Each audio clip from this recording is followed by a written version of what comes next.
chat here. Sorry for the hoo-ha with the other thing. I couldn't understand why the microphone wouldn't work on that other thing. I couldn't understand it. So we're live anyway. So hope you're all having a Saturday. Yeah, I'm on the iPhone now, Ralph. So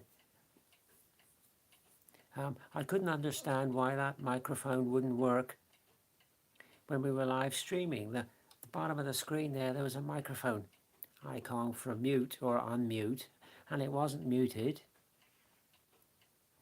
So I couldn't understand why it wasn't going, and there didn't seem to be any sort of settings thing there that I could jiggle about with. So rather than faff about with it, it's just as easy to go back to the iPhone. But I thought the other camera and stuff, it would give you some better images of what I've been painting, that's all. But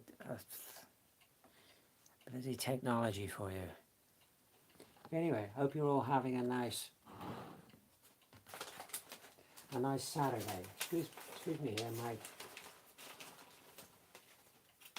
bench here is inundated with crap that I could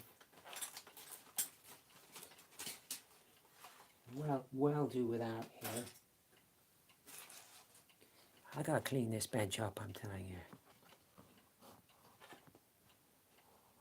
Well, quite a bit of rain here in the south this morning. Quite nasty weather. I'll get going in a minute. I'll put some paint to miniature in a minute. Happy Saturdays. That's the wrong green, Karen. So what I'm doing is I'm just finishing off the highlights on these British Airborne. They're all but done really now, just an odd few highlights to do. And then they're done, and they're looking good. You're very pleased indeed.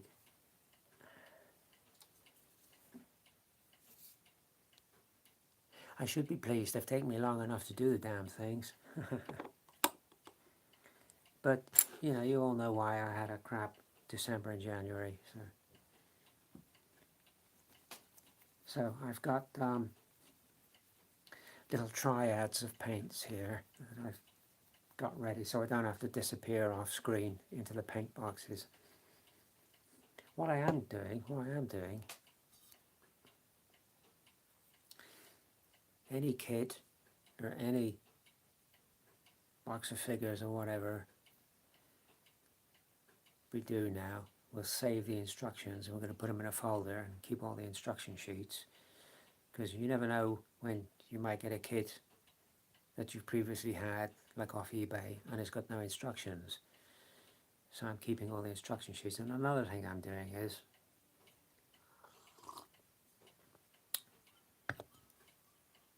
I'm getting an A4 ring binder, and the backs of boxes like this. That's got the painting guide on it.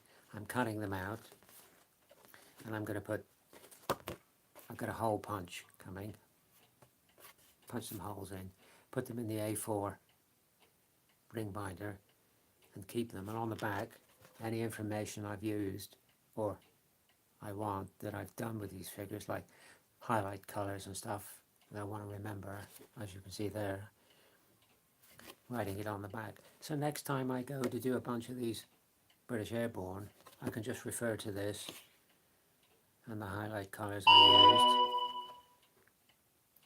Got sound now, good. And then we can use it like a reference book. So when I do the next batch, they'll all be the same. They'll all be the same color. I won't have to think back, oh, what did I do for that? What color did I use for that? Blah, blah, blah. It'll all be on these. unless it's sort of a vintage box. I may keep a box if it's a vintage box, because people online, they buy vintage boxes, so I may do that. But these ordinary boxes, yeah, I cut the guides off and put them in a folder. What I did think was nice, I bought a box of paints, which was German Fallschirmjäger, early World War II. And I just thought it was the paints in the box, but it came with this, which I thought was wonderful. A complete painting guide for painting the uniform of Fallschirmjäger. I thought that was fantastic. Well worth having. So I assume, great idea. What was that? What was that comment? Great idea. Got some of those floppy plastic folder inserts so you don't have to damage the cardboard. Yeah, that's not a bad idea. That's a good idea. Punch, what do they call them? Punch pockets or something. Yeah. But I thought that was wonderful, and I assume, I would imagine, that if you get them, I assume you would get one of these painting guides in them. So that's great. That's great. I'll show you something. I'll show you something I bought. We will get on with some painting in a minute. I'll show you something I bought which I was amazed with. Midday. For whom the bell tolls. Excuse me a second.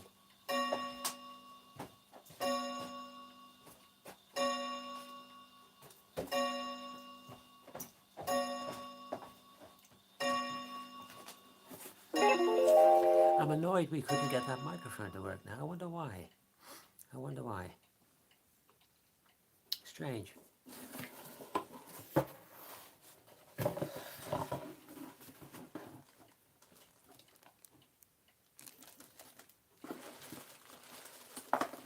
In fact, a whole box full. Now these are mostly by one company, although there's a couple of packets from a couple of other companies, but they're mostly from the same company. Yeah. Oh, damn it. These are all, God, my place is a wreck here, an absolute wreck. I can barely move. These are all 3D printed, and they are quite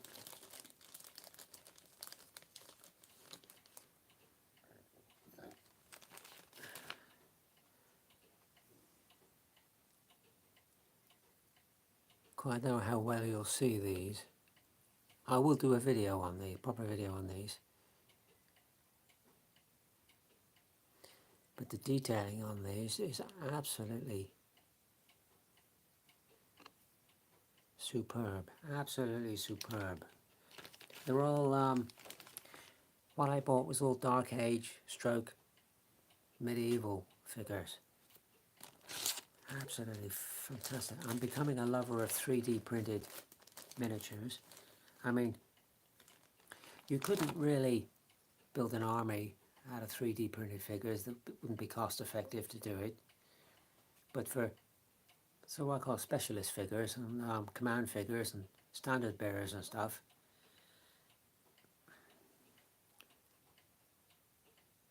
absolutely beautiful, absolutely beautiful. Let's get a rider for that. Look at this guy, look. Let's put him on the horse. Isn't that quite something?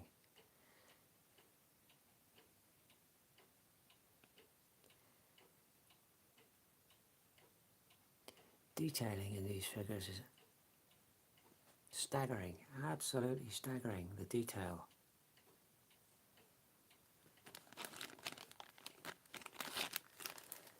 I mean, they're not 3D print. I don't know how many of you have bought 3D printed figures,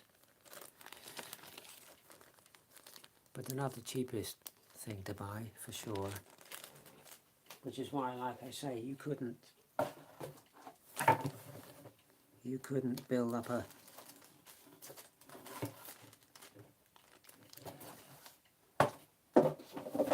an entire army with 3D printed figures. It's just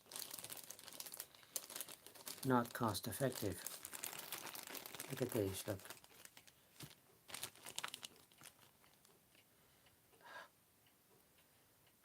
Crossbowmen, look at them.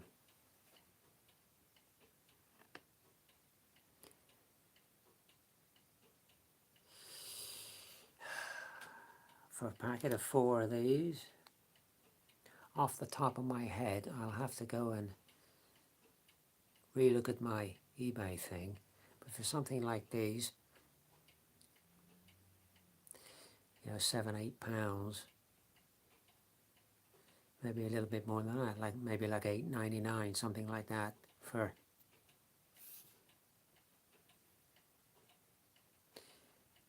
four crossbow figures. This guy, you know, loading the crossbow. Absolutely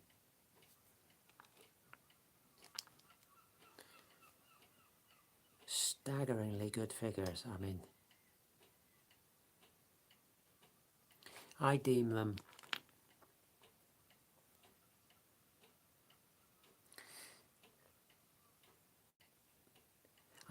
well worth the price I paid, because they just are so good.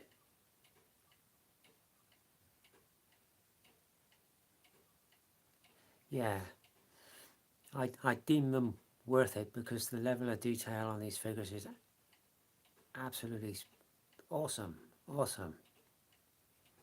But like as you say, I mean, there's no way you're going to build up a huge army of these figures. It would cost you an absolute fortune to do it. But for like I say, like specialist figures and command figures and sort of standard bearers and stuff like that, or something a bit different, they're absolutely beautiful. Absolutely beautiful. What I'll do is when I make a video on these, just separate video on these, I'll put some on the turntable and I'll get some proper close-up so you can see them proper close-up, because they are that good. They are that good. So, I have no idea when I get around to painting these figures. I have no idea at all. I have no idea, but they're just absolutely delightful. Absolutely delightful. Some come with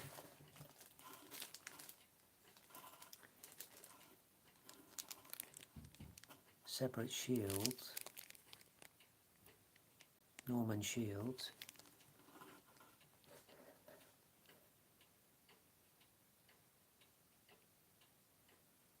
Yeah, I suppose that's the way of doing it, isn't it? Getting your own 3D printer. Norman Spearman, there, look. Nice set of archers there, look.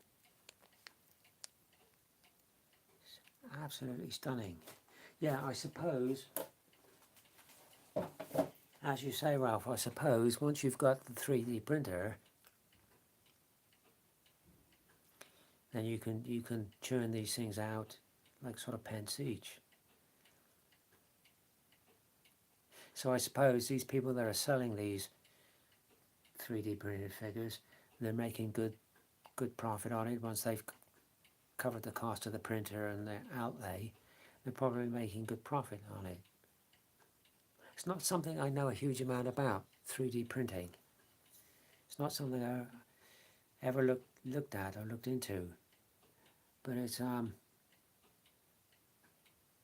incredible the amount of detail you can get in a 28mm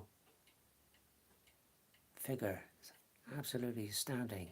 When I saw them sort of on eBay, looking at the pictures, I thought, that's absolutely incredible. I got to buy a few of them, and they were every bit as good as they looked in the pictures. They were just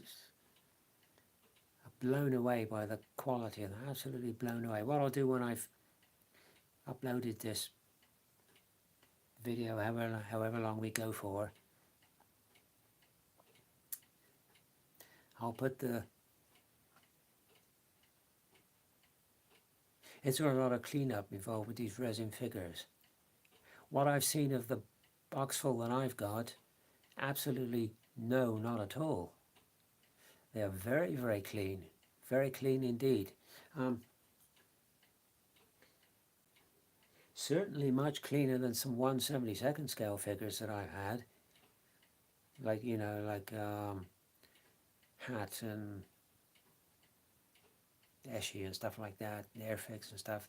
There's always a lot of cleanup on those polythene figures. These, no, not at all. I mean, I'll grab a box at random. I'll grab a box at random. I'll grab a bag at random, and I'll just pull out one figure.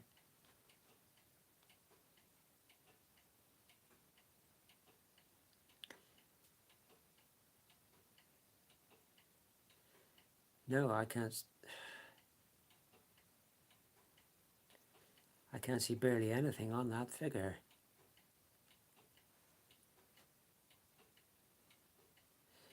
You're more or less with these figures, pick another one out a minute. You're more or less with these figures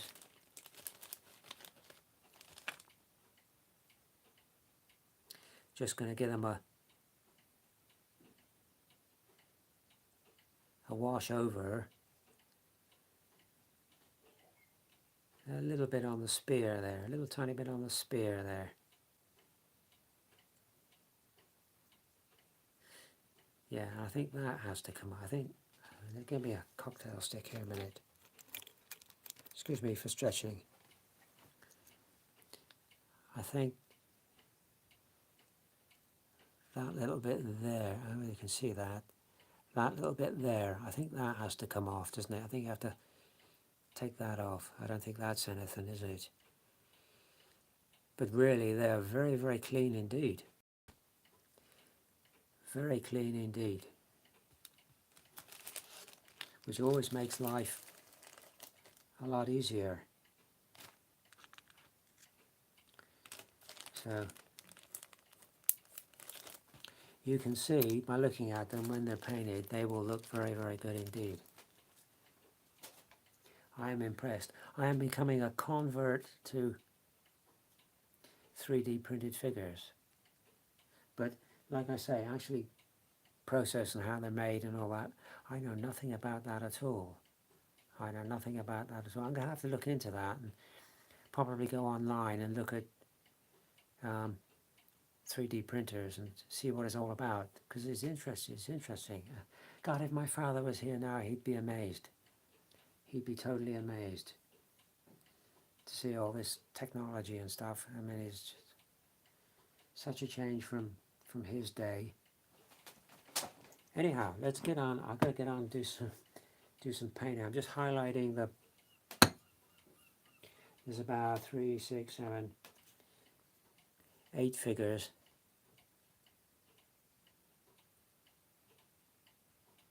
Yeah, I think you're right, Ralph. It's like a little support piece. It'll come away and get rid of it. But apart from that, I mean, they're very, very clean figures. I mean, to be thoroughly recommended. But the only thing is, you couldn't build up an army with them because it's just too expensive. Resin printer is best for figures, not filament printer. See, you're ahead of me there, see, because I wouldn't know one from another. I wouldn't know one from another, resin or filament. I wouldn't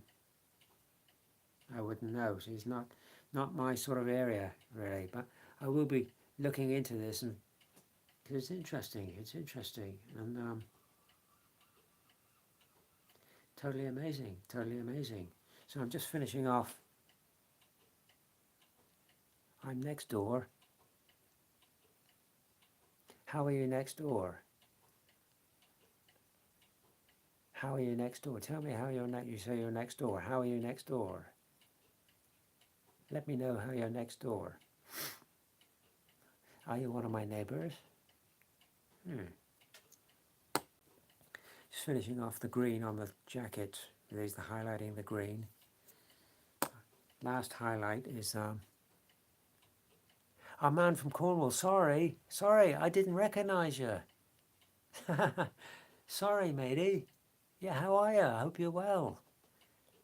Well, I'm not with it. I've had a cocked up sort of morning. Sorry, I'm not with you. Yeah, nice to see you, matey. Yay. Last highlight on the green on the jacket is US olive drab. So we're just putting a bit of US olive drab on these innocent smocks. I'll tell you another thing I did. I put together 2 more paint boxes because you know we bought that mega paint set, Army Painter mega paint set. So I put a box together for that, and that's gone in a box now. And I did another box, and I put all the AK interactive paints in that one. So that's good. So that was a job done. Didn't do any painting yesterday. I had to go to my doctor's yesterday and get groceries and stuff. Ah, okay. I have a printed figure. Wow. I'm interested to see. I haven't done a huge amount to your... Here he is. I've painted the face, flesh colour, and done the shirt a couple of colours, a couple of coats. Forgive me for not doing more to it, but yeah, I'll explain all later, but I had a horrendous December and horrendous January. I mean, I was just sick as a dog, really. So I hardly did anything. You know, Christmas, when you want to be up and when you're...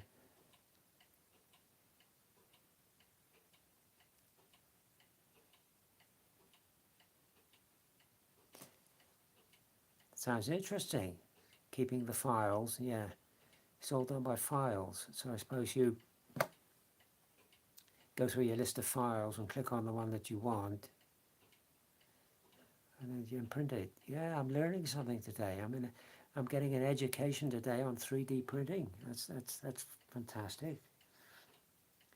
Yeah, no, not something I've ever considered doing myself. I don't know whether I've got room here for a 3D printer. I don't know, but it's all good stuff. It's all good stuff. There's our gamekeeper. He's pretty well painted now.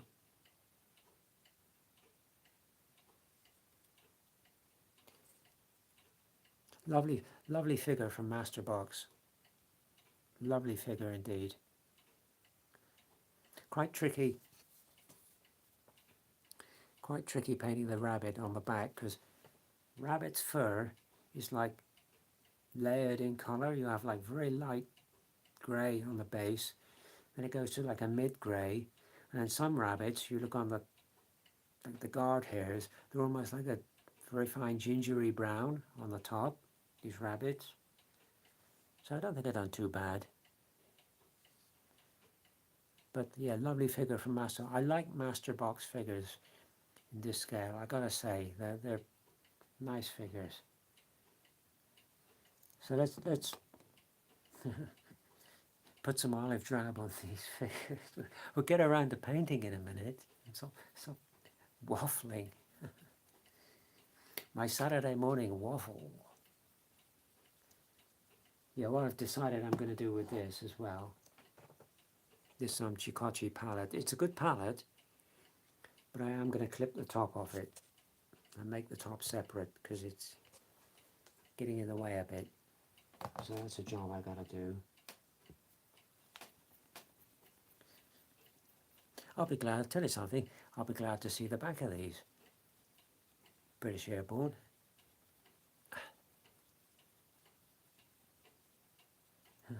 Time it's taken me to do these, somebody could have walked to bloody Arnhem.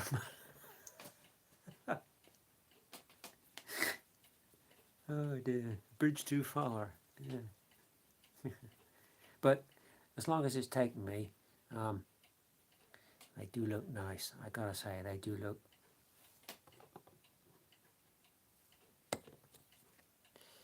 splendidly good, I gotta say. Excellent. It's not a very good view of them on this iPhone. You'll see them properly when we get them done. You'll see them on the turntable and proper close-up and stuff. But I'm very pleased. I don't know why that is just buzzing me now, why that microphone wouldn't work. I don't know. Strange. Not to worry. Ours is not the question, just to reason why. Right, where's my water? Put a bit of water in the palette a minute. Always keep a bottle of that handy, distilled water, which I put in the palette. Here we go. Keep your palette hydrated. 4 people. Hello, 4 people. Right. It's the same in my water jar for my clean the brushes. That's distilled water as well. And any water I add to my paint is always distilled water as well. I have a little dropper bottle here, which I use.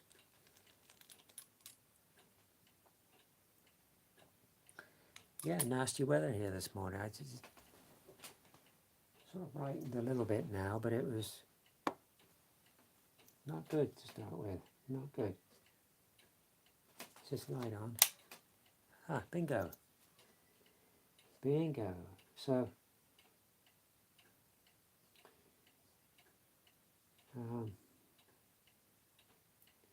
I hope you're all having a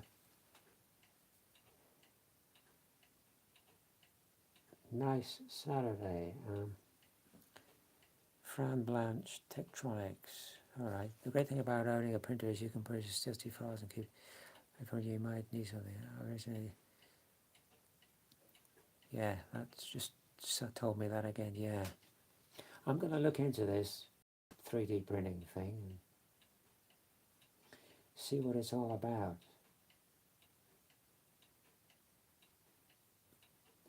It's good. It's interesting. It's all healthy stuff. And we've come such a way with our figures.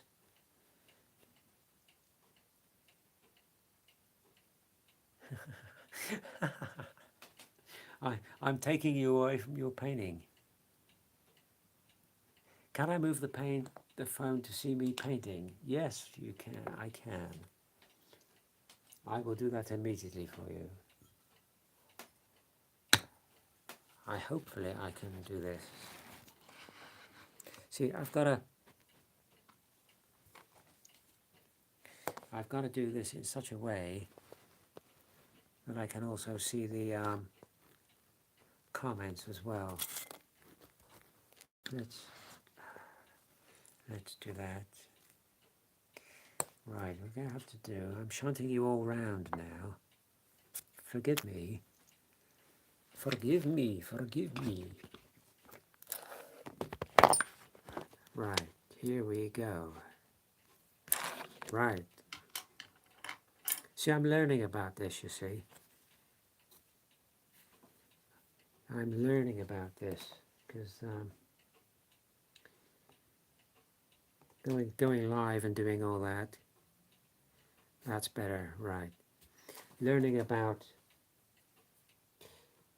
this as I go along. It's all new to me, all this stuff.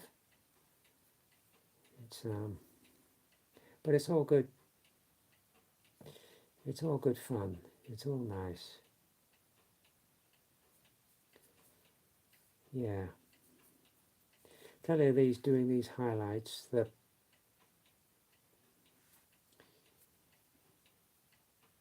thing gets easier as you go because you use less and less on each highlight. Yeah, you see that fella now? That's quite a nice figure, that. That's a dragon figure. But you'll see them, number 15, you'll see them later when you pop round. You'll see them in their real state. Yeah, and we've come such a long way with figures now. When you consider what we had, us oldies, what we had when we was kids, it was really all there was really was Airfix. As that's all I remember is like Airfix. Then Matchbox started bringing figures out, but they were all World War II stuff. But now you can get anything, virtually anything in any scale. I mean, and the quality of the figures now is, like we was looking with those little 3D printed jobs, the quality of the figures now is outstanding. It's just amazing. And the quality of the painting now, people's painting standards is amazing now. You see some of the painted stuff on YouTube that people do, it's fantastic. You know, far better than what I do. I mean, I'm learning as I go along. Some of the stuff people produce is absolutely stunning, absolutely stunning.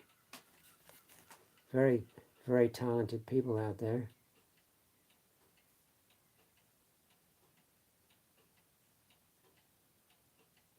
Excuse me if I go quiet for you on a second or two, because I'm actually sort of holding my breath as I'm doing this. I don't want to slip and cock it up, you know.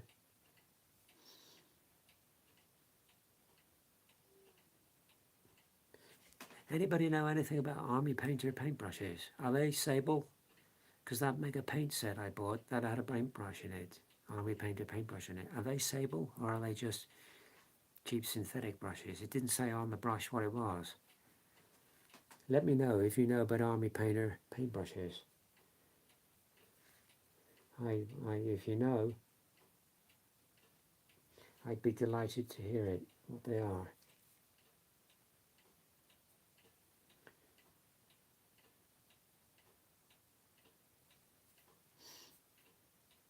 But I do, I don't know why this is.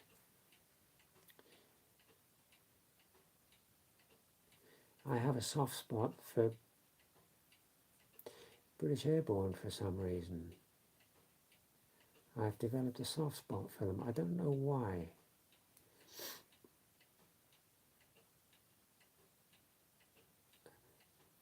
But going back to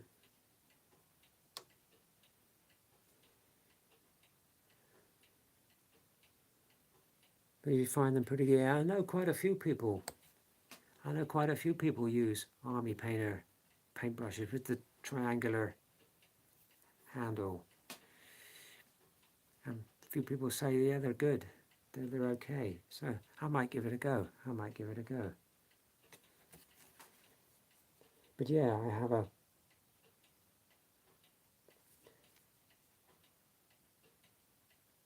soft spot for the British Airborne for some reason. And going back to last Saturday, because some of you would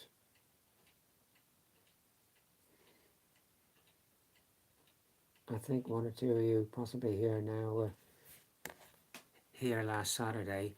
We was discussing with I tell you who was here last Saturday. I think he's Dutch. It was Ludie van Beek was here. He was asking me about where do I get my 1/72 scale flags for my Napoleonics. It's actually a thing on Google it. It's War Flags. www.warflags.com, and they do amazing amount of flags for any sort of period. Fantastic. So we was discussing that, but the other thing we was discussing was with these British Airborne, we was discussing what I would like to do. This guy's going to be a brigadier. Fantastic figure. I got the map for him, paper map. I got to cut out and put in his hands. It's fantastic figure. That's a master box figure. What we was discussing was I want some of these British Airborne on parachutes, because I thought what you could do is you could have them, you could have a line at an angle. You could probably use reasonably strong fishing gut for that, attach it to, say, the ceiling down to the floor, and you can have them parachute open, a little hook in the top of the parachute, hook it to the line, have them sliding down as they're parachuting in. I thought you could film that. That would look quite good. And I was thinking, how are you going to make the parachute? What are you going to use for the parachute? I think you'd have to make the parachute rigid, if you see what I mean. Because if you just made it out, say you made it out of, well, parachute silk. You got some parachute silk. You cut it to the right size. If you tried sliding the thing down the line or whatever, I think the parachute would just, it would just sort of close up, wouldn't it? Smoke machines and sound effects as well. Now you're talking. Now you're talking. That wouldn't be a bad idea, would it? You got me thinking now. You got me thinking now. But I'm thinking what you could possibly do to make the parachute itself. You could, like I say, you've got to keep it that open parachute shape, so it's got to be rigid. If it's soft, I think it's gonna it's not gonna work. So what I'm thinking is, because the width, I've looked at this, the width of a parachute is 35 feet.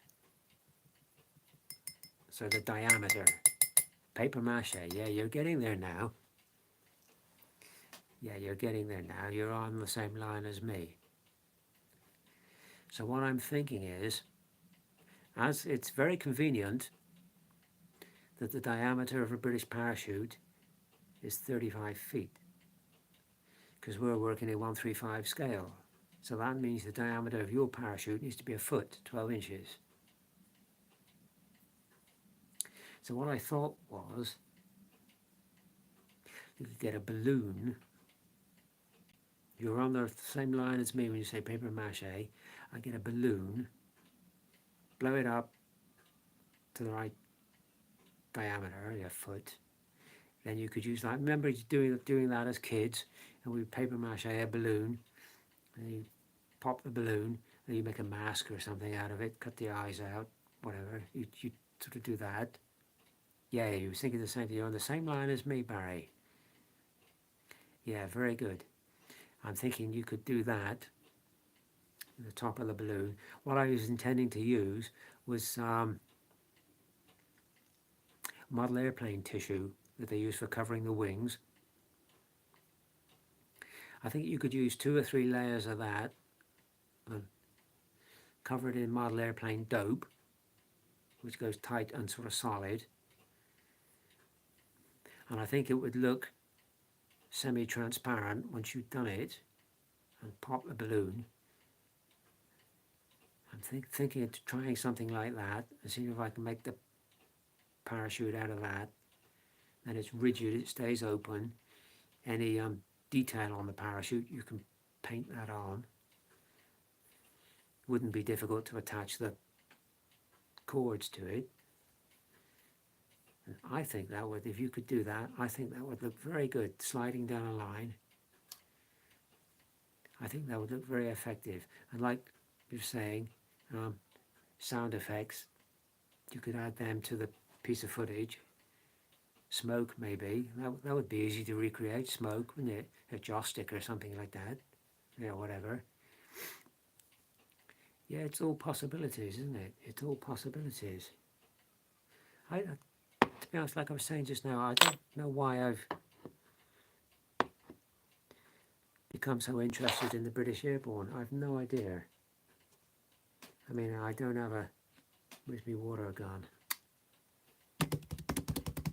Lost me water, lost me water. Oh, what have I done with that? I don't have a history of family and... Oh, there it is.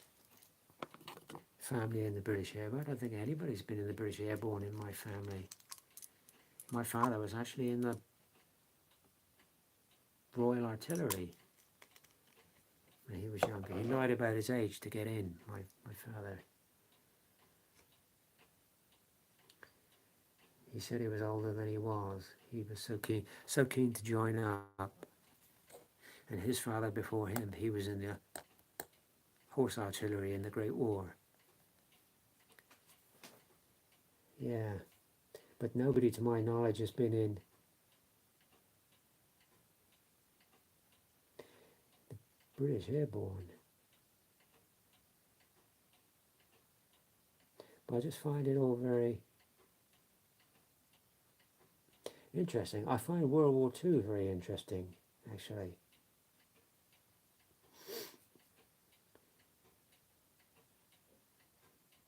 It's an interesting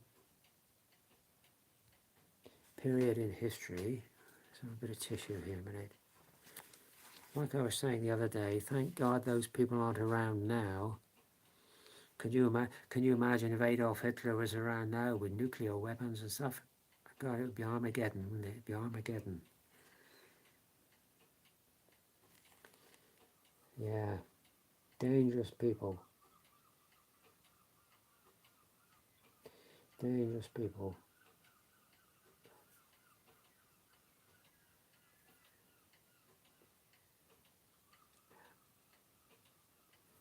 Yeah, these are going to look very nice.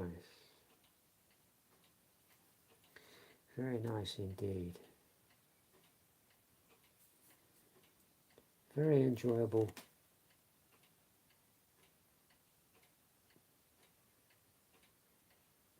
Very enjoyable figures to paint, I've got to say. Looking forward to trying to paint some of the German camouflage, like P. Dot and Oakleaf and all this type of stuff. That's going to be well interesting. That is going to be well interesting to try that. Yeah, that's not bad. My Brigadier, yeah.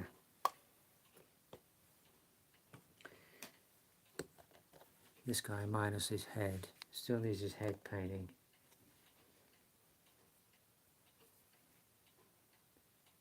I tell you what works out very well. That's using the tin foil from the pie trays for the straps. That works out very well. That's good stuff. You can bend it and shape it and it looks good and takes the paint okay. Yeah, I forget who suggested that to me now, but it was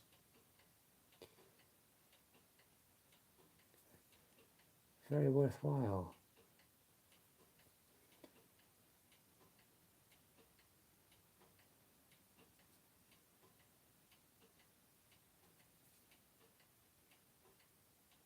I look, having painted these,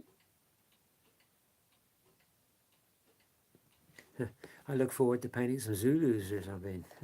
A few coats of chocolate brown and you're done. Makes life a lot easier.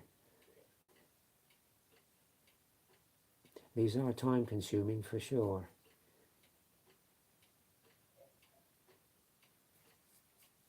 But, you know, it's like I always say, if you want those nice figures in your collection, you've got to put brush to miniature, haven't you? And go for it.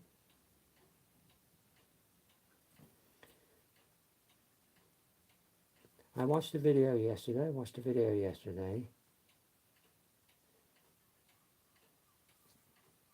and somebody, a well-known figure painter, was painting tartan. He was painting tartan. Now I forget what tartan it was now. I think it was actually Black Watch.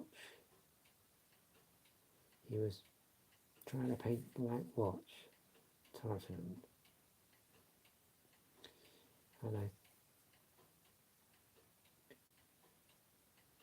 credit where credit's due.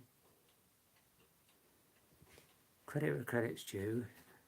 He made a very good effort on it, because it's, I always say it's one of the hardest things you can paint as a miniature painter is tartan. Particularly some of the busy tartans. I mean, I painted Cameron tartan in 1/72 scale. That took a bit of doing. It's he made a very, very good effort at it. It's not easy at all. What I tend to do with tartan is look through the thing. When you look at the tartan, whatever the tartan is, you actually look through it, and you can see that it's lines on blocks.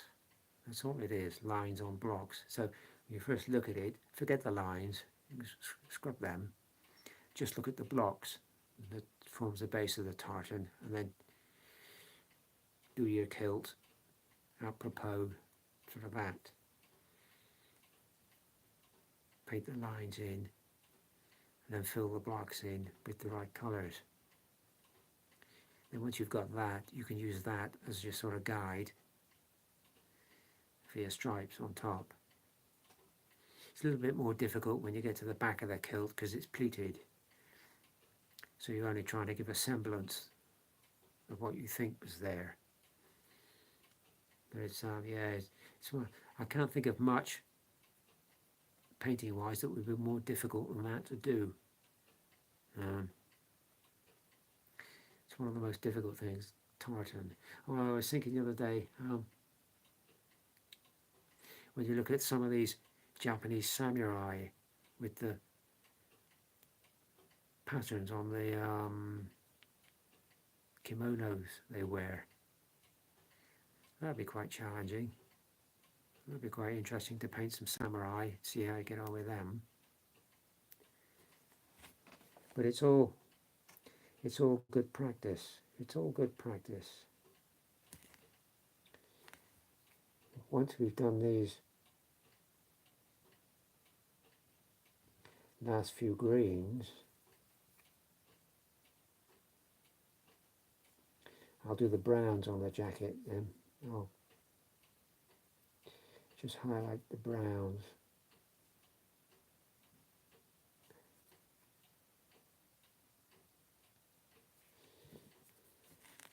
But they're looking good, they're looking good. So I see the Six Nations rugby has finished. England got a bit of a kicking last week from Ireland.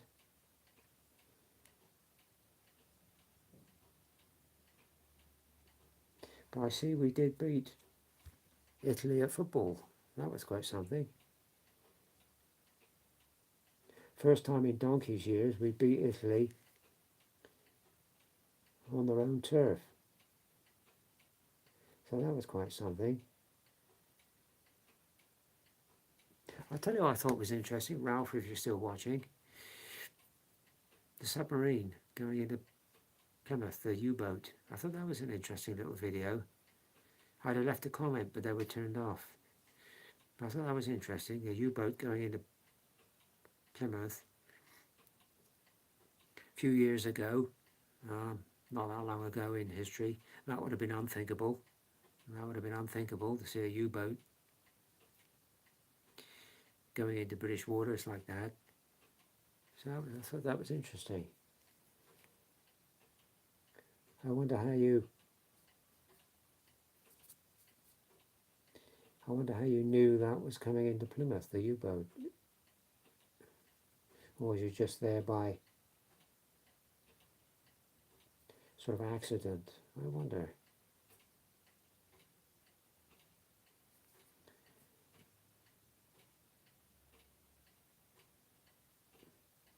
I'm going to have to go get a drink in a minute. I'm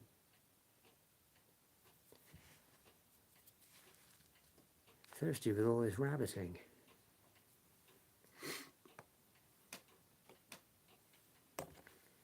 Guy holding the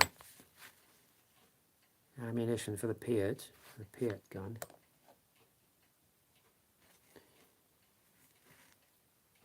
This is a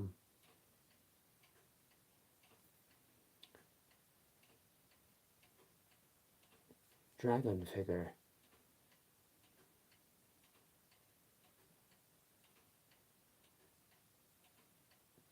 They make some quite nice figures, Dragon. They're more than acceptable.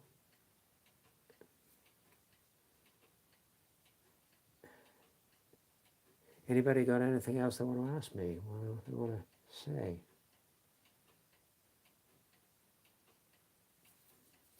Let me know in the comments.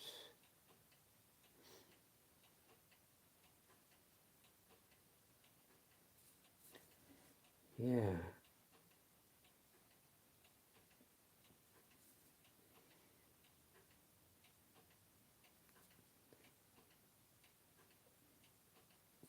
We are looking good. Do you see that? Did you see that?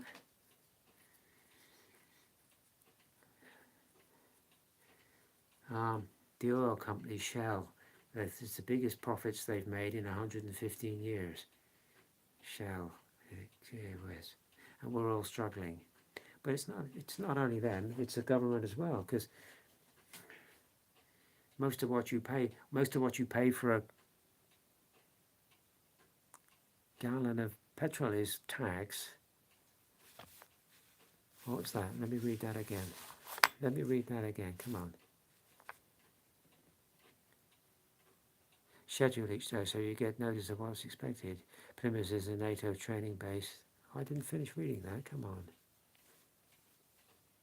NATO training base, so lots of foreign ships come and go. Yeah. If I lived in Plymouth, which I did for a while, actually a few years, I would have the VHF radio going and listen to the chit chat.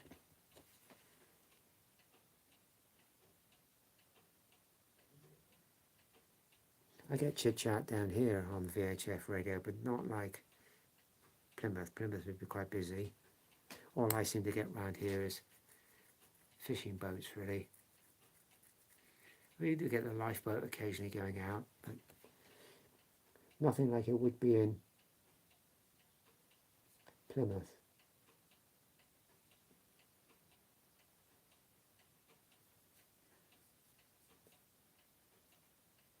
It's all interesting stuff, yeah.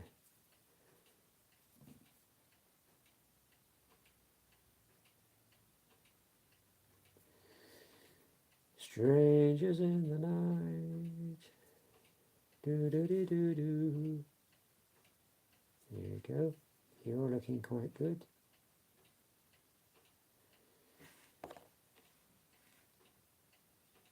Hair on my brush.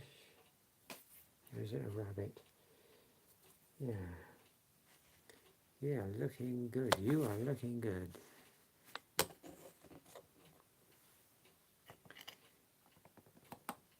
So I think that's what I'm going to do. I'm going to get me balloons out and make a parachute and see how we get on with that. Do it out of model airplane paper, the tissue, and dope it over so it's rigid. Should look quite good. Should be quite fun. Should be quite fun.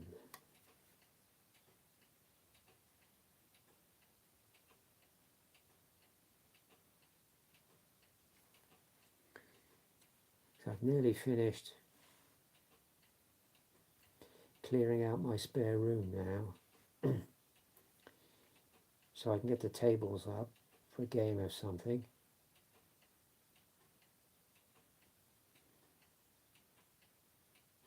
The amount of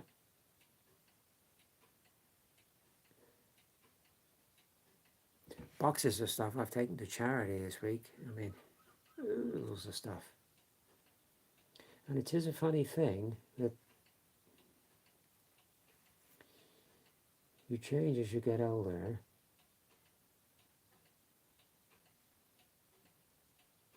And what fascinated you at one point in time no longer interests you. You just sort of change. And you think differently.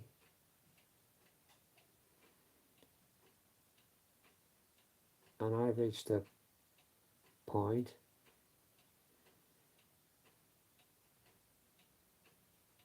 where I'm thinking, I don't want all this crap around me no more. All this wretched stuff. Gotta get rid of it. Gotta get rid of it. So that's what I've done. I've wheeled a lot of it to charity. Let somebody else deal with it.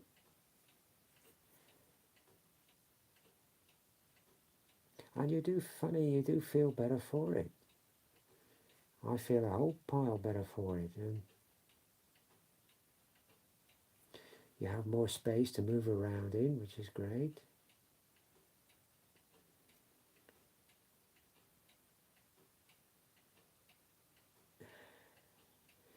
There you go. There you go. I think that's enough for you. Right, are we on the last one here? I think we're on the last one, aren't we? Yeah, on the last one. Right, get this one done.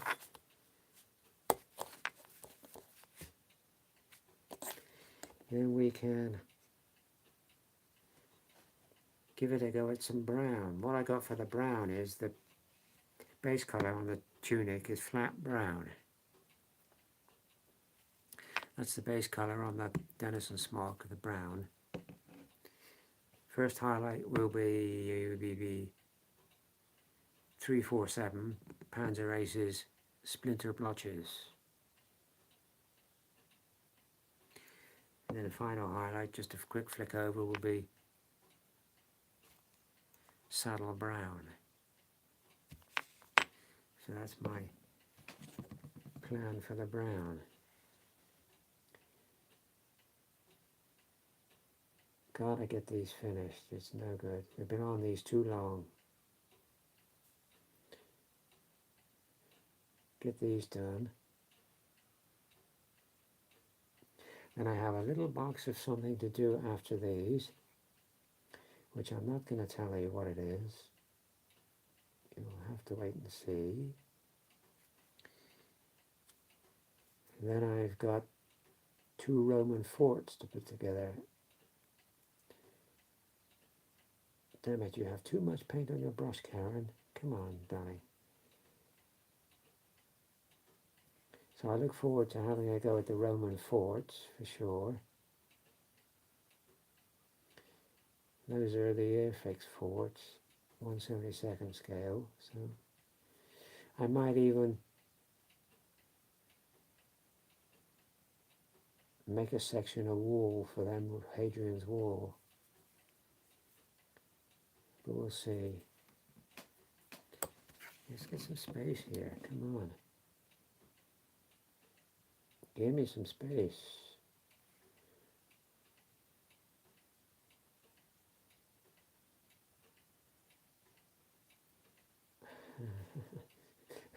I laugh. One of the questions on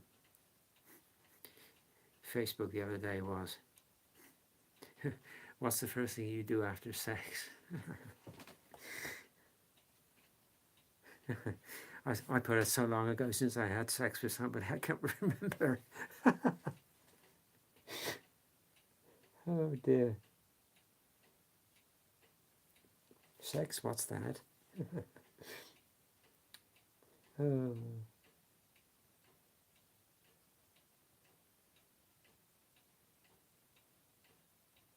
I remember that, the good old days. Yeah. There we go, that's this guy. Done. Not that you can see the highlights in that view, but he's done. Right, get on with some brown. Get on with some brown. Move that key away a minute. Let's get some splinter blotches.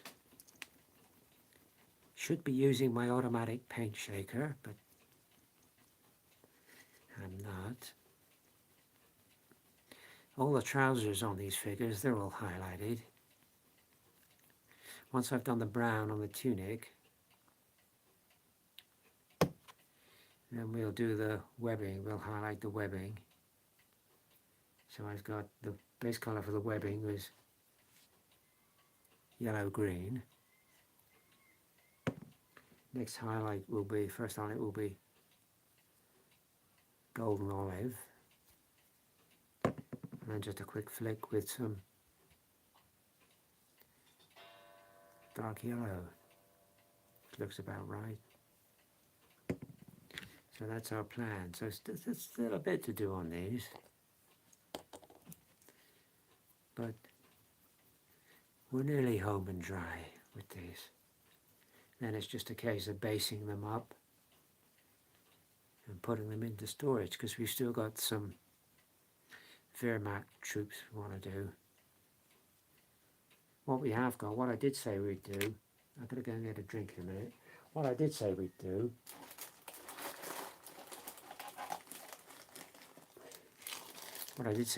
is put some of these on urban bases rather than turf and flower job like we normally do. We put some on to urban bases, and to that effect I bought some bags of 135 scale bricks, so we can use some of them. Bits of debris about and stuff. They're gonna, if I can find it here, here it is. I'm gonna put them on these poker chips. They're ideal. I bought a big bag of these because you can get seconds that they don't want. You get them in big bags. I think I paid about 20 quid for 1,000, something like that. They're ideal, perfect for the job. So that's what we'll do. That's what we'll do. I'll tell you what I have got to do. Oop, this guy here, I've got to paint a strap. I know you can't really see it. I've got to paint a strap on his shoulder for the Sten gun he's holding. I've got to do that. Looks a bit odd otherwise, doesn't it? With a Sten gun just glued to his shoulder.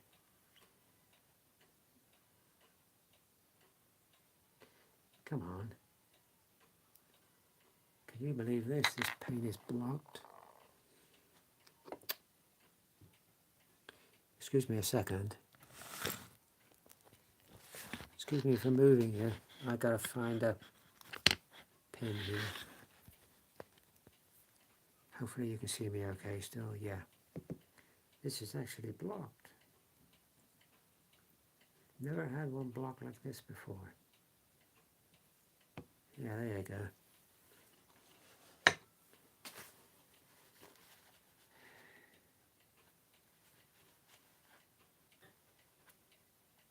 There we go.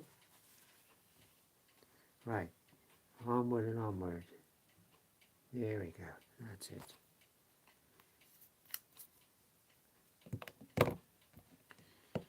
God's hardly any room on my bench at all.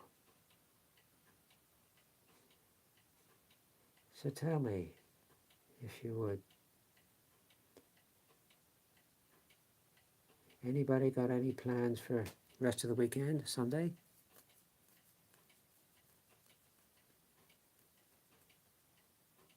Yes, I just read that comment. I missed that comment. Sorry. You could have some figures with collapsed parachutes too. Yeah, that's what you get in the Zvezda 135 box, the Fallschirmjäger. You get however many normal troops you get, and you get one. Not painting ECW figures. I'm a distraction. I'm sorry. You get in the Zvezda 135 box, you get one guy with a sort of partially inflated parachute. He's just on the ground, sort of pulling it in. If you can find that box set, that's a hell of a hard box set to find. 135 Fallschirmjäger by Zvezda. I had to wait months and months before I could find somebody that would sell me a box. But that's a good idea. Have some partially inflated parachutes on the ground. That's a damn good idea.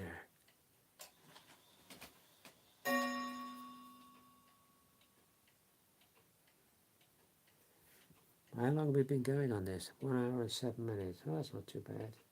We'll go a bit longer yet. Go a bit longer yet.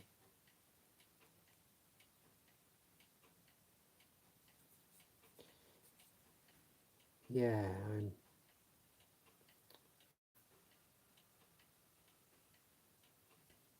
very pleased with these figures. I've got to say, they're nice looking bunch.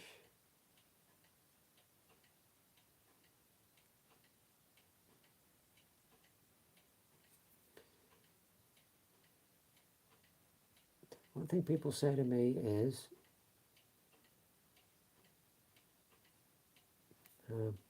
you're very natural on camera. Jesus, too much paint on your brush, Karen. Come on.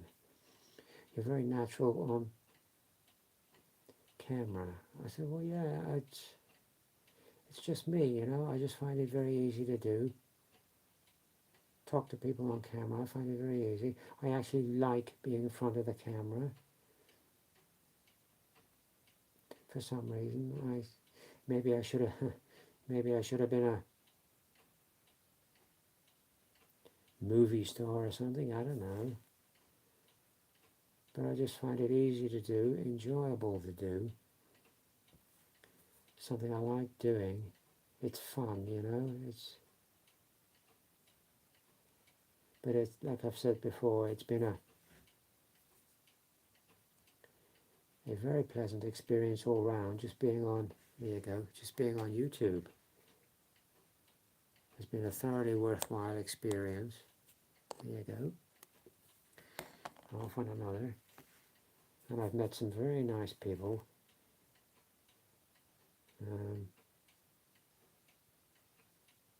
It's got to be one of the nicest things I've done.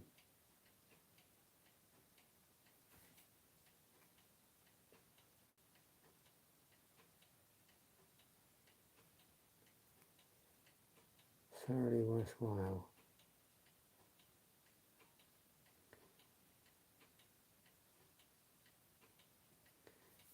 Yeah. Valuable lesson learned. Don't put too much paint on your brush.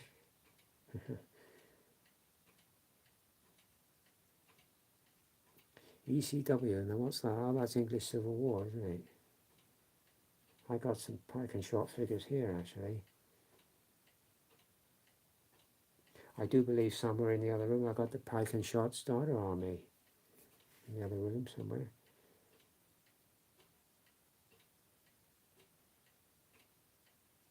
Lord knows when I'll get round to something like that.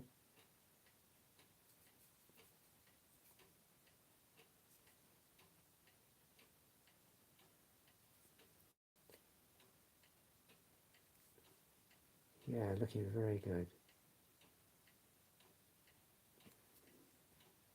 It's turning into a nice Saturday now. I finally got sorted out. Yeah.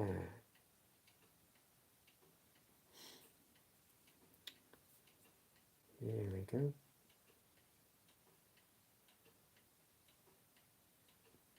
I'm going to have to disappear in 30 seconds and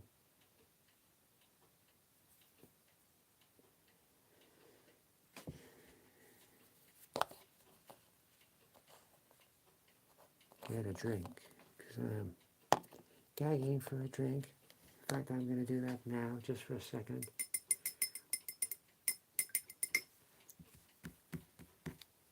Forgive me for just a split second. Oh, shit.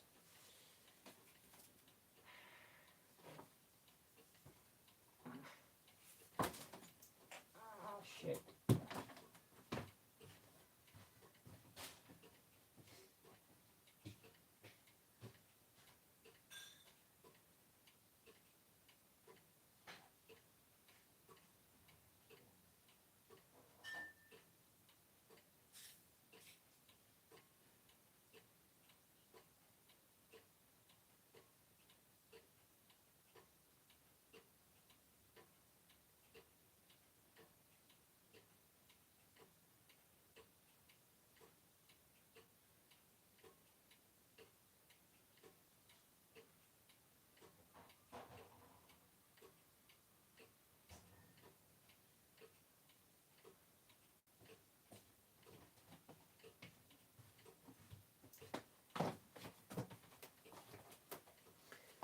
By God.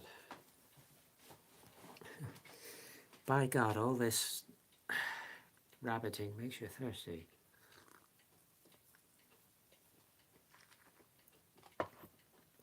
By God. Sniper. Worked out very well putting the backpacks on them.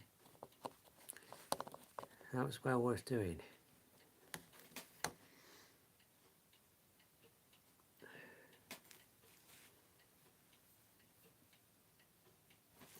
Don't put too much damn paint on your brush, Karen.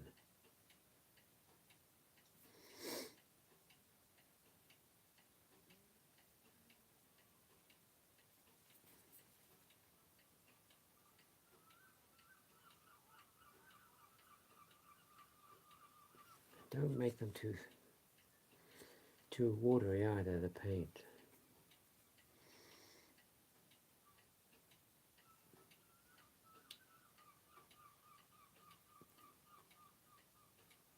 There we go. Yeah, very nice, very nice.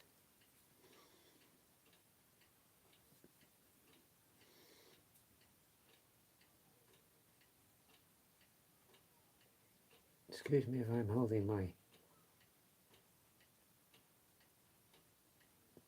breath here a minute and not saying anything. It's just that I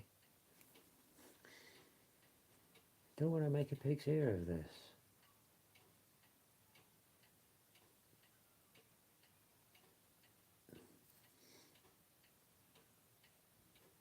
Here's a question for you. I don't know whether anybody will answer me out there.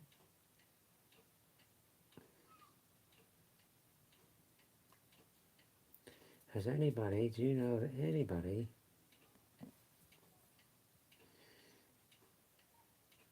that's wargamed the Neolithic period, Stone Age period?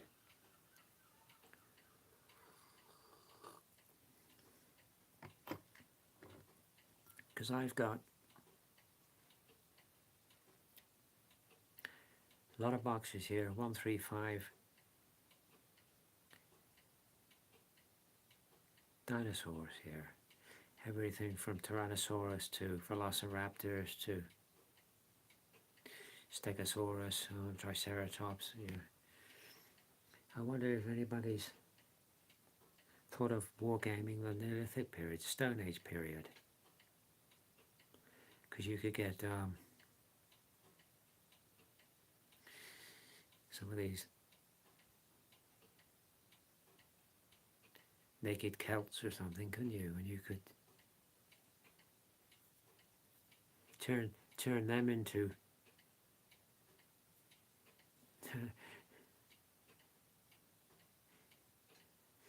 yeah, 2001. I remember watching that film, 2001, Space Odyssey. Yeah, whether you could get some of these naked Celts, you could make them into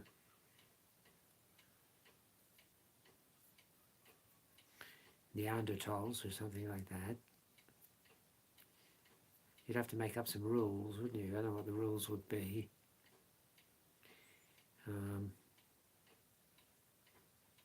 Your Neanderthals are hunting and you've got to collect food to survive, and you've got to avoid being eaten by the dinosaurs.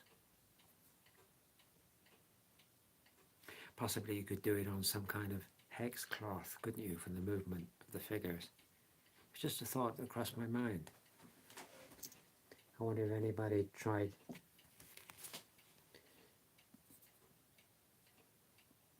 gaming that far back. Yes, I remember that film in 2001. Tried to bring down a woolly mammoth. That would take some doing, wouldn't it?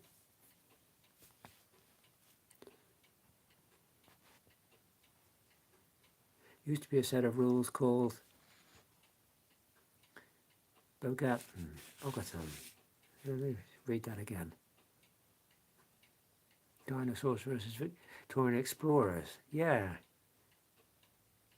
Bit like Conan Doyle's Lost Words. Yeah, you could do something like that, but instead of explorers, you could use Neanderthals or something like that. Yeah, it was just a little idea that crossed my mind. Gaming idea.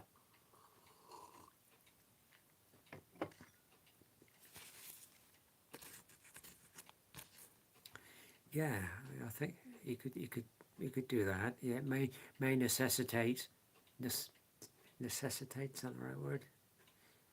It may necessitate writing a set of rules for the gaming question. Yeah, 2001, I remember that film. Stanley Kubrick, wasn't he the guy that was allegedly supposed to have filmed the moon landings? I think he was, wasn't he?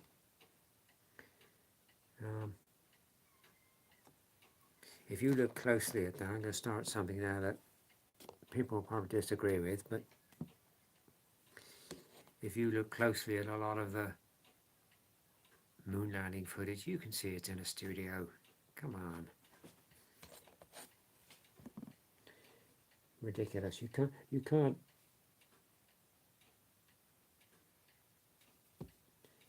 get to the moon.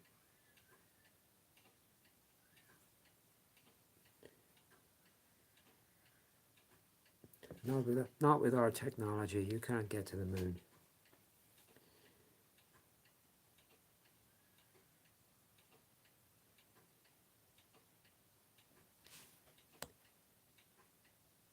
In a studio on the moon.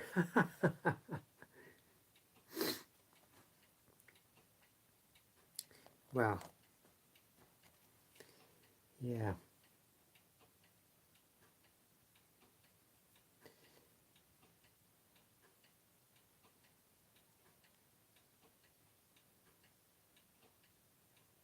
I mean, as logical thinking human beings, as the vast majority of us intelligent human beings, we're supposed to believe that that ridiculous contraption they were in got them down to the moon's surface. Honestly.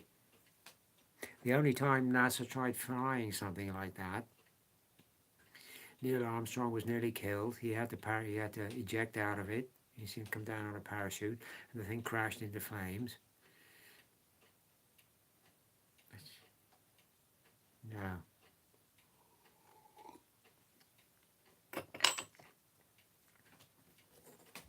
No. Don't believe that one. Don't believe that one.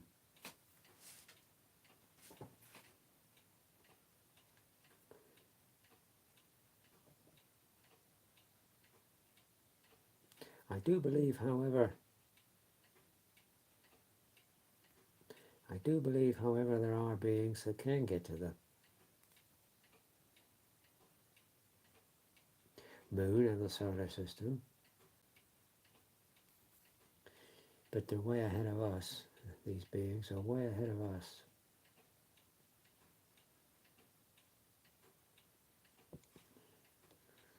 Way ahead of us.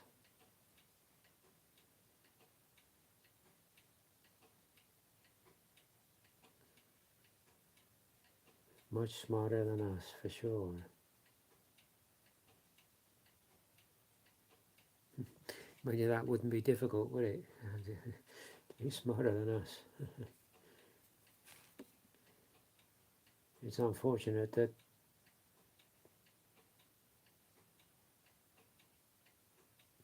man ruins everything he gets his hands on. It's just unfortunate.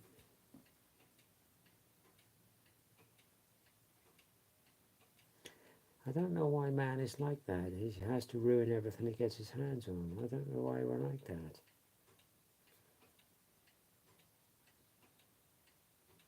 Or the vast majority of human civilization is like that. I don't know why. Man has this destructive urge in him for some reason. I don't know why that is. I don't know why that is. It's totally needless, because you look around you, there's everything here on earth that we need. There's absolutely everything. Oh, a friend of mine, been bird watching. Yeah, there's everything on here, on this planet, that we need. It could all be wonderful for everybody. But man has this greedy, selfish sort of attitude, selfishness,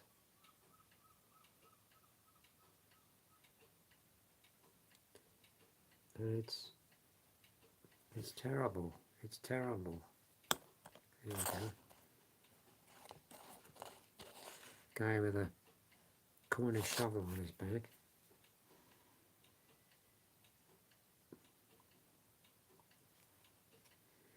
Just highlight the shovel, I suppose. Well, I'm now thinking, folks, what am I going to have for dinner? Starting to think about dinner. Yeah. Getting quite peckish doing this.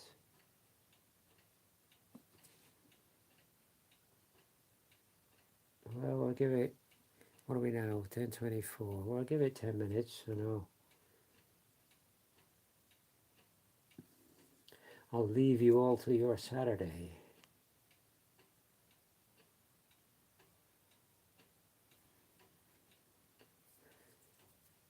I'll let you get on with your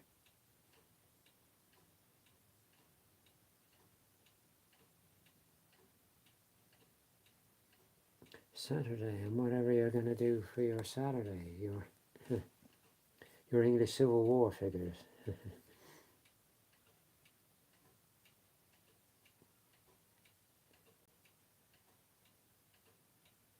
They do look, like I say, they do look lovely when they're painted, English Civil War figures. They do look great.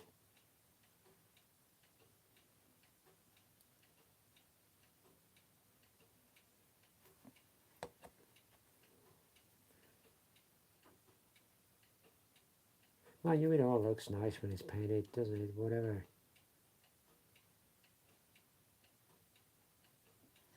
Whatever figures you paint, they all look nice when they're done.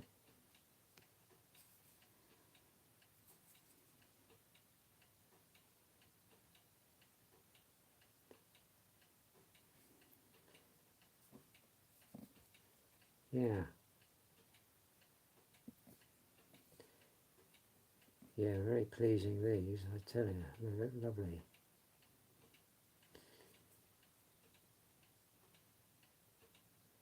And I'm learning as I go along with these how to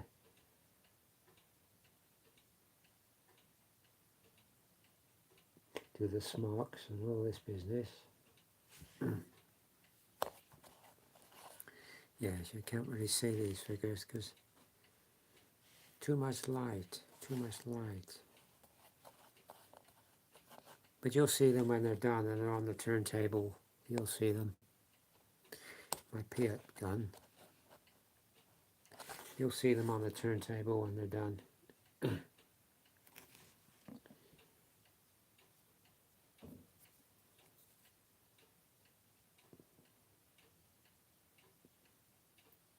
This Piat launch, that's a dragon figure again. Very nice. Really dusty in this place. That makes me annoyed. Where's all the dust come from? You know, you clean up in here, you hoover in here. And a couple of days later, you look at it, thick with bloody dust again. Where does it all come from?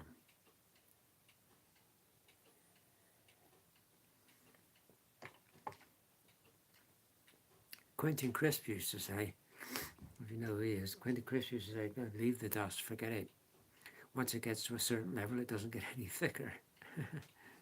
Maybe he's right. Maybe he's right. Very funny guy, Quentin Crisp. Used to call himself one of the stately homos of England.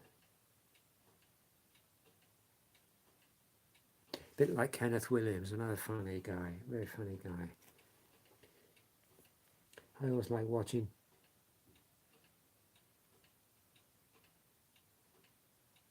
Kenneth if he's being interviewed. He's always entertaining. Like if he's on Michael Parkinson or something, it's always very entertaining watching Kenneth being interviewed.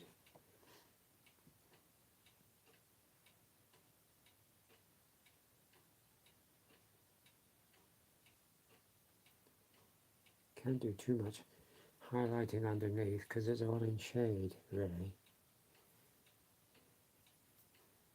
But can do stuff on the top in the light.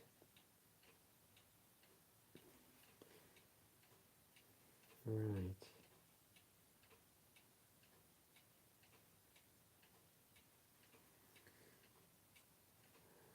Yeah, looking nice, looking nice.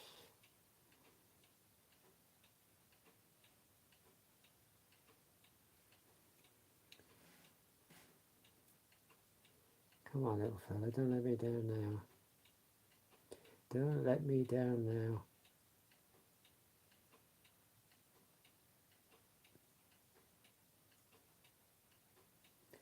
Here we go.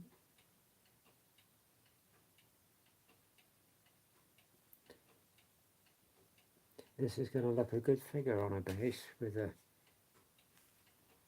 guy handing him the ammunition. It's going to look very good.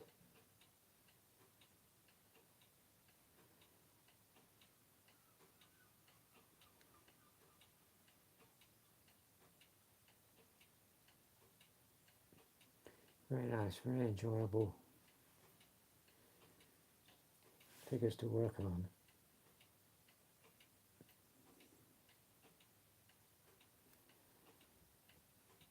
Right, we go. A bit down there, I think. A little bit down here. There we go. A little bit down there. Oh, a little bit up on his shoulder.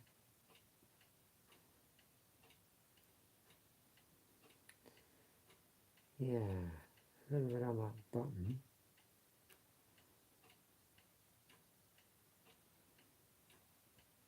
That's quite good. I think we'll settle for that. Oh, it needs his scarf painted in, that guy. Alright. Job for later. Paint the scarf in. You always notice things as you go along painting these. Oh, I haven't done so-and-so. Oh, I've missed so-and-so. Yeah. You do.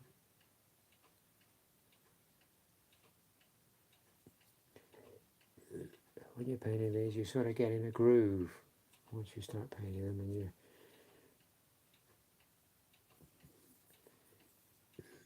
really start working on them, and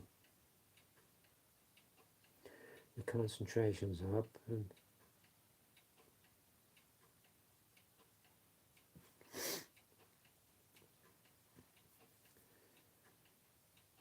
you're really in the groove.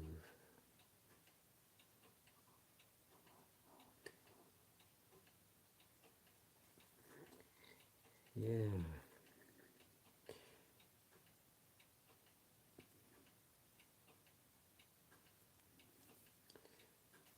Very nice. Well, I hope you have a nice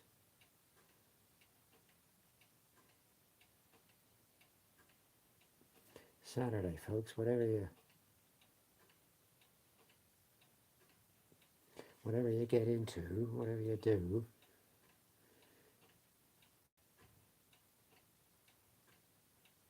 whatever you've got planned for your Saturday, I hope it goes well.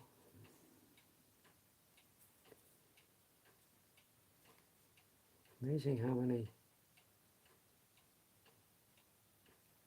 little bits on these things you find to touch in, actually.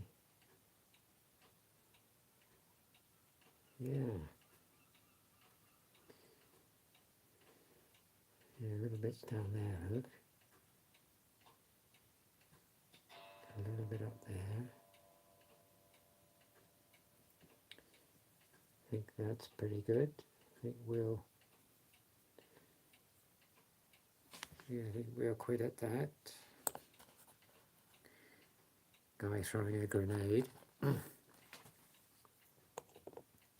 So I'm reckoning, not counting parachutists, which we hopefully will come up with, I reckon just guys on the ground when we finish this unit, and what we want to man the strong point, I'm reckoning we'll have about 50 figures, 50 British Airborne done.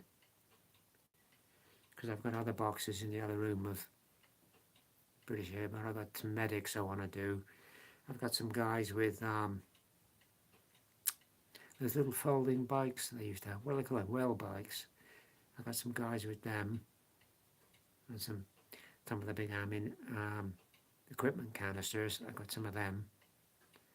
So by the time I've done that, I reckon this unit will be up to about 50 figures, which should be well enough for that strong point in a game we might play on the gaming table. Then it's down to painting some Wehrmacht figures.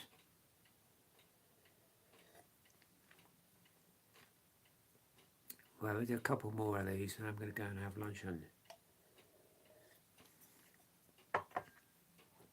I'm getting rather hungry.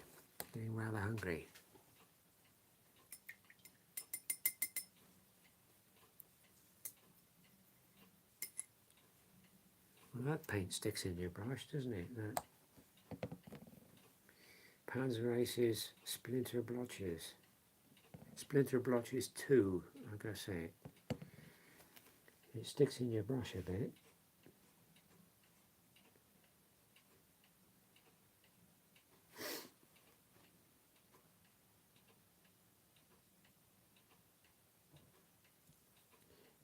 Yeah.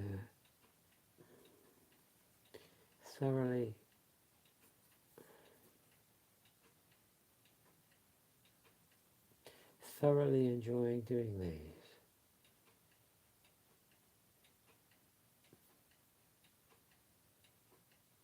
turning into a nice Saturday actually. Shame I couldn't get the microphone working on the original sort of broadcast. I don't know why it wouldn't go. You know, it wasn't muted. I didn't have the mute on the thing. So why it wouldn't go, I don't know. I really don't know. Something I'll have to look into.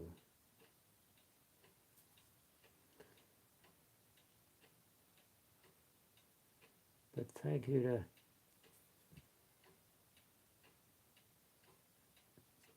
everybody for sticking with it this morning. Sorry I was a bit late, but I had to deal with a visitor who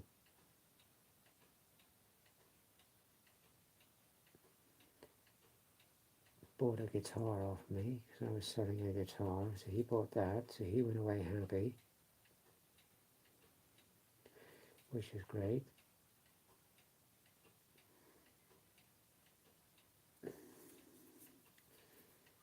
So yeah, it just meant I was a bit late this morning.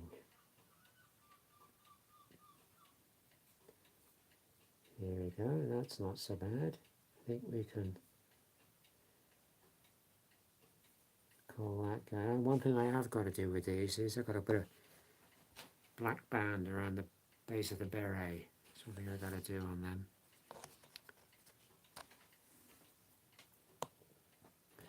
There's my gamekeeper fellow, so we'll do him later. So as I say, do a couple more here and I will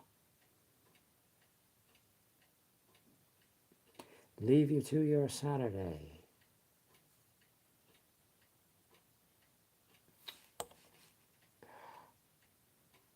Richard Hairs, do you suffer with that on your paintbrush? Get little bits of dust or something on your paintbrush? It's an infernal nuisance.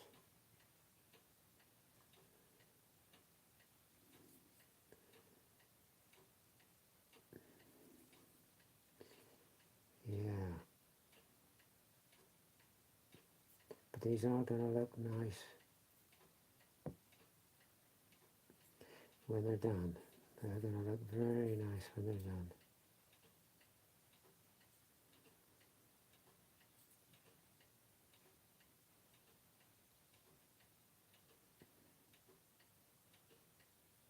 Very good.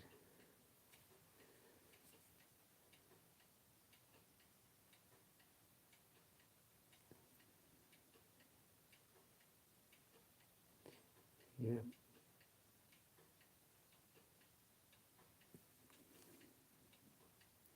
I suppose if you were not that fussy and just wanted to get these on the gaming table, I suppose you could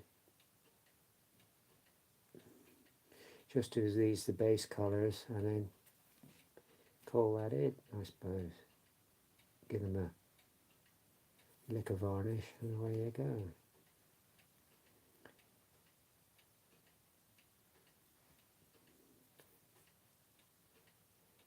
Yeah, and I wouldn't argue with you if you did, really. There you go. That's another guy throwing a grenade. Here's our wireless operator. Very nice figure, that. Airfix.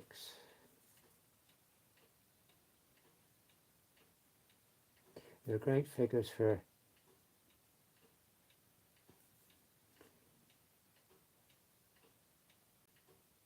building up the bulk of your forces for the backbone of your army, yeah, just use loads of Airfix figures. They're ideal, absolutely ideal. And I do like this scale as well. It's a nice scale to work in, 135. Plenty of detail on them. I mean, that's not knocking any other scale. As you know, I'm very partial to 1/72 scale, but I've also got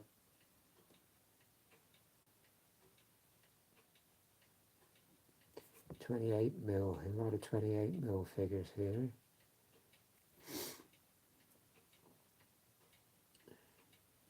I do wonder,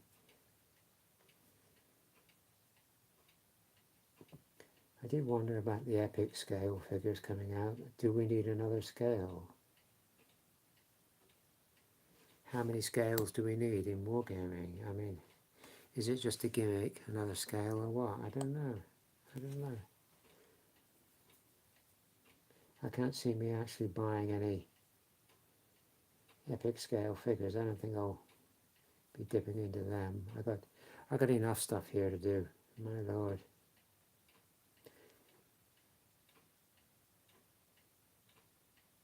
There we go. That's him done. We're getting through these now. Yeah, rattling through these quite handsomely.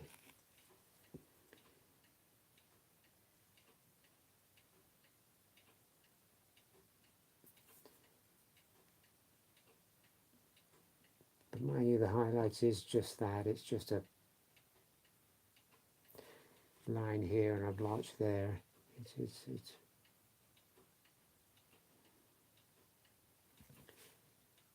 It's really not much. So you can sort of nip through them quite handily.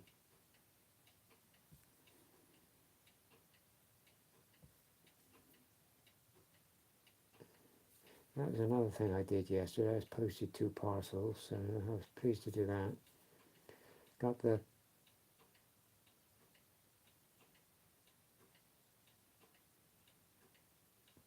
giveaway prize posted off. That's one thing I did. So that was good to get that in the mail to the recipient.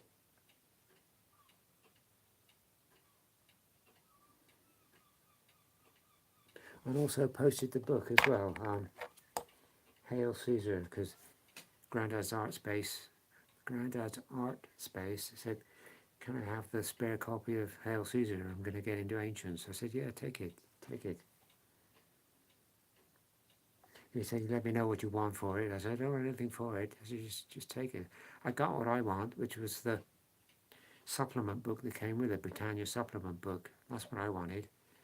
So you just take it, have it. A care package, that's what it was, a care package. No, I wouldn't charge him for it. It's not in the spirit of the thing, is it?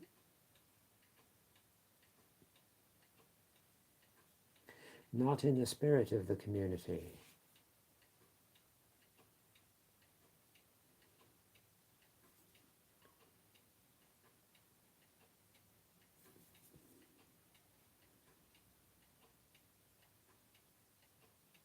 It's what the community's about, isn't it? Helping one another. Making friends with one another, that's what it's about. So I wouldn't charge him for it. And there's nothing I sort of wanted anyway, you know.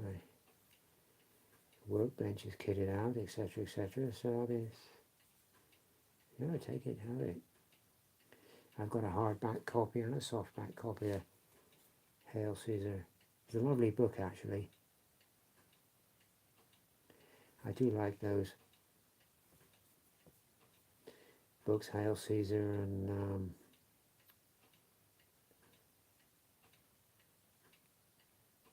like Bold Action and Pike and Shot and all that. They're marvellous books. Marvellous books. Beautifully Beautifully illustrated, beautifully set out. Now guy with a Bren gun. Yeah, it's beautiful. Right, it's now 1:45, hour and 3/4. Me giving a load of useless blather. So I'll make this the last one. And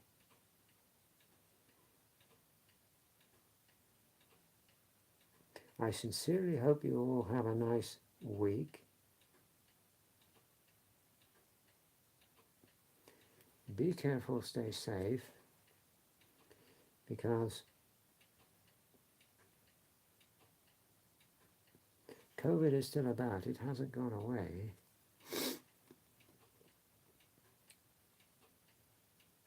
So please be careful.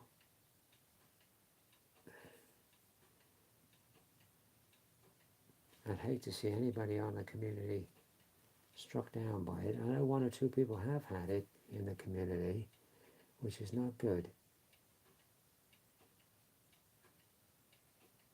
It's not good. We don't want anybody falling ill with this thing. So be careful, stay safe.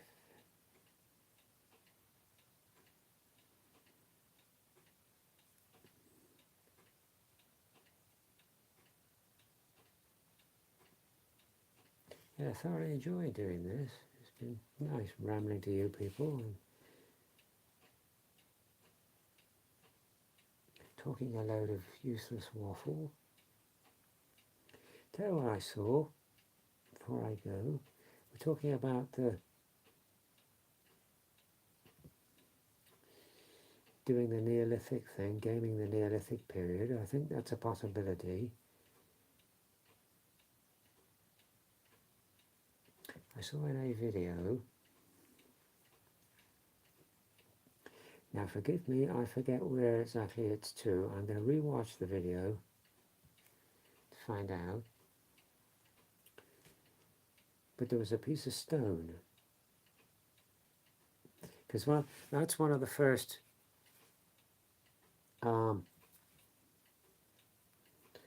if you start gaming the Neolithic period, or trying to game the Neolithic period, which I think is well possible, but if you start trying to do that,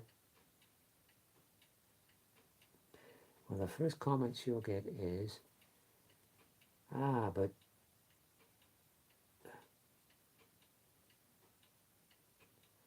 humans and dinosaurs didn't coexist.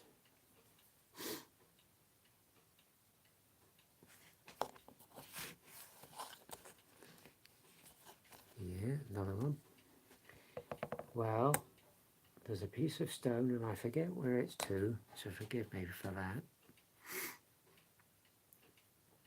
And obviously this stone was not stone at one point, it was soft mud.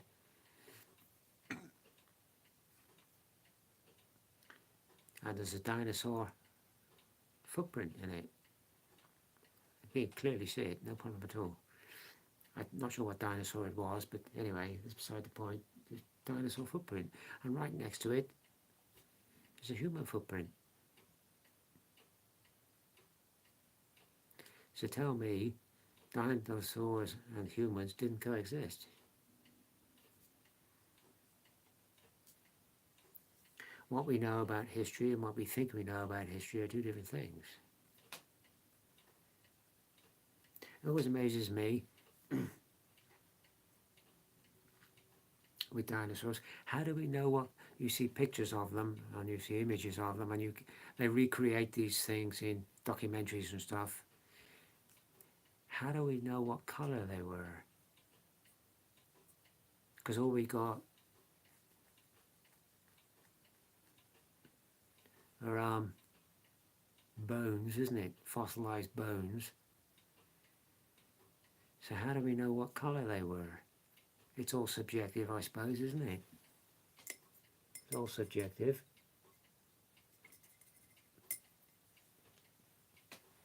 Right, I will make this one the last one. This one's actually I do believe this guy's a sergeant. Yeah, he's got 3 stripes on his arm, on his Denison smock, on his right arm he's got 3 stripes. So we'll do this sergeant. Just highlight this sergeant.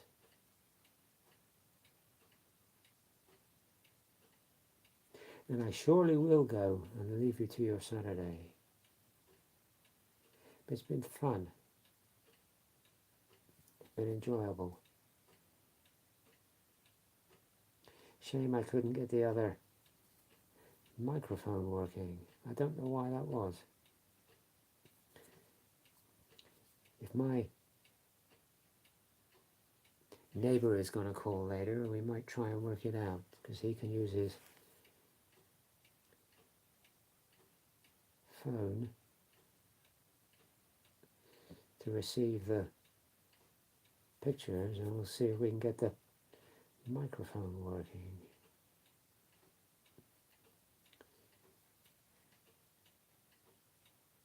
For next week.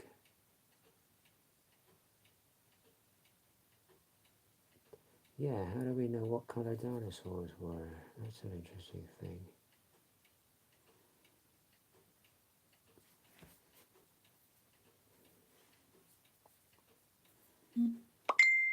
Ba-ding. What time is good to pop round? You can pop round at any time you like, mate. I'm here all day. You can pop round whenever you like, mate. I'm going to have lunch in a minute.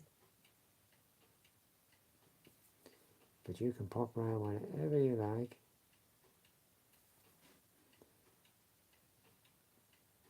And you can sit here and gossip with me.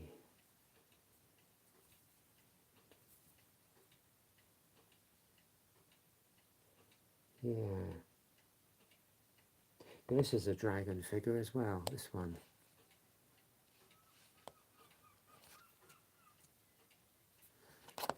Yeah, it's a nice figure, dragon figure. And I think, like I've said before many times, I think the kit figures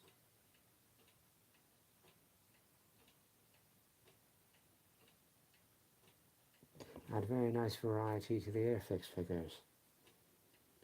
It gives you a nice match of figures.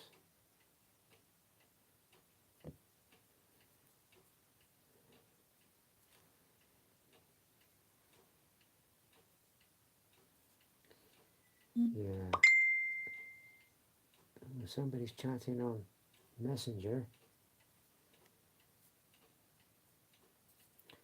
Do a bit on the collar, I suppose. Yeah, looking good. Looking good. Have to add those stripes on his arm when we've got 5 minutes.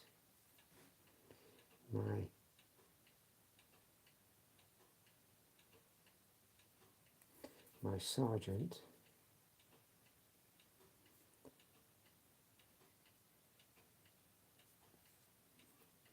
Yeah, nice. Very nice indeed. I think we can call that in on that figure, because a lot of that jacket is taut, stretched tight. So it's not going to get any real highlight, is it? Battery remaining, 15% battery remaining, battery low. Right. Looks like a soldier to me. There you go, that's our sergeant. Well, as our battery is getting low, I will bid you all good day. Thank you all for joining in and watching. Thank you for listening to me ramble on about not much at all. A load of useless old leather, really, but very enjoyable to do. Hopefully see you later. Yes, thanks for the chat. You're welcome. Hope you're keeping well, Ralph. Hope you're keeping well. We'll hopefully see you next Saturday. And if I get my ass in gear, we might have these finished by then, because we're really cracking on with them now. So thanks for watching.